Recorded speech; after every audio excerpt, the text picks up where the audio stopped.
नमस्कार, आपके साथ मैं हूं गौरव अग्रवाल। दीदी के राज में फिर बदला, बंगाल में एक्टिव अलकायदा। देखिए, ये बहुत गंभीर सवाल उठ गया है पश्चिम बंगाल की सरकार पर। हम ये क्यों कह रहे हैं आपको बताएंगे।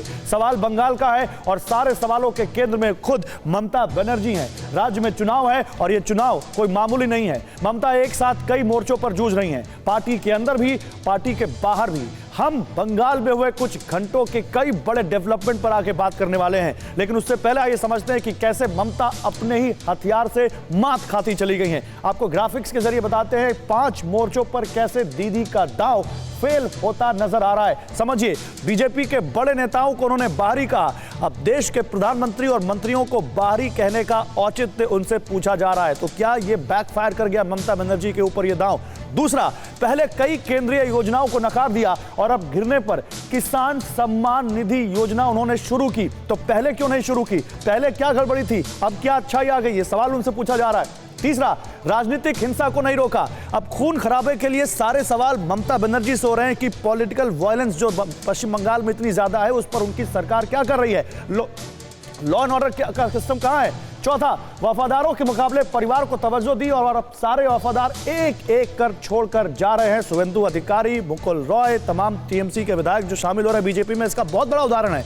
मुस्लिमों को वोट बैंक की तरह इस्तेमाल किया। पांचवा, और अब मुस्लिम खुद उनसे चुनावी मैदान में उनके खिलाफ खड़े हो रहे हैं। पीरजादा अब्बास सिद्दीकी उसका सबसे बड़ा एग्जाम्पल है। लेकिन एक बड़ी खबर आ रही है, वो बताएं आपको, और उसके बाद आगे बढ़ते हैं। बंगाल में टीएमसी कार्यकर्ताओं की एक और बड़ी करतूत।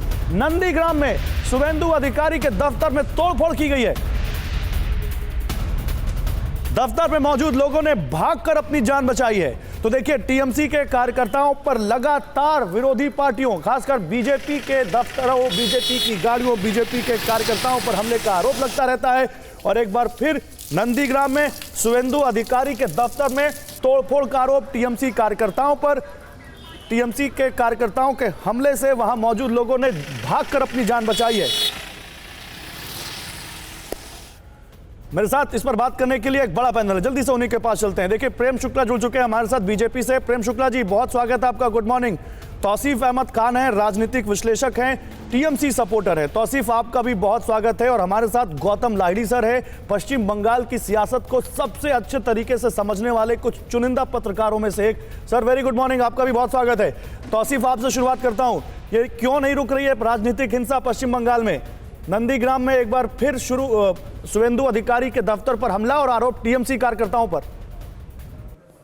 नहीं, देखिए, बीजेपी में ऐसा गुटबंदी हो चुका है कि जो लोग पुराने बीजेपी के कार्यकर्ता है वो नाराज है इस बात से कि नए तृणमूल से या दूसरे पार्टी से बीजेपी के जो लोग नए जुड़ रहे हैं, इससे नाराजगी है।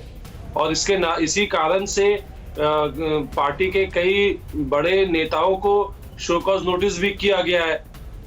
आप महिला जो हेड थी बीजेपी की, जो महिला हेड है अग्निमित्रा पॉल, उनको शो कॉज नोटिस दिया गया है। उनके अलावा एक और नेता थे, बड़े नेता, उनको शो कॉज नोटिस दिया गया है क्योंकि उन लोगों ने इस बात से नाराजगी जताई थी कि आप नए लोगों को ले रहे हैं तो फिर पुराने लोगों का क्या होगा। तो बीजेपी कैंप अभी 3 खेमों में बटा हुआ है। तौसीफ, आप ये कह रहे हैं कि बीजेपी के कार्यकर्ताओं ने ही शुवेंदु अधिकारी के दफ्तर में तोड़फोड़ की। आप ये कह रहे हैं कि वो बीजेपी के ही कार्यकर्ता थे जिन्होंने जेपी नड्डा के काफिले पर हमला किया था। वो बीजेपी के ही कार्यकर्ता हैं जो बीजेपी के कार्यकर्ताओं की हत्या कर देते हैं, आप ये कह रहे हैं? नहीं, देखिए, हर इंसिडेंट अलग अलग इंसिडेंट होता है। कहाँ पे कौन इन्वॉल्व है ये तो जांच से ही पता चलता है। लेकिन मैं आपको बता रहा हूँ कि पॉलिटिकल रियलिटी क्या है, और उसका मैंने आपको तथ्य दिया है कि खुद शो कॉज नोटिस इशू किए गए हैं बीजेपी के नेताओं। वो तो हर पार्टी में होता है, आपकी पार्टी में तो लोग छोड़कर चले जा रहे हैं। देखिए, कौन सी ऐसी पार्टी है देश की जहां पर गुटबाजी ना हो? आप बता दीजिए एक पार्टी जिस पार्टी में गुटबाजी ना हो। इसका मतलब तो नहीं कि यूपी में राजनीतिक हिंसा होने लग जाए, बिहार में राजनीतिक हिंसा होने लग जाए, वहां तो ऐसा कुछ नहीं होता। अड़ी सोमवार से शुक्रवार शाम 6 बजे सिर्फ TV9 भारतवर्ष पर।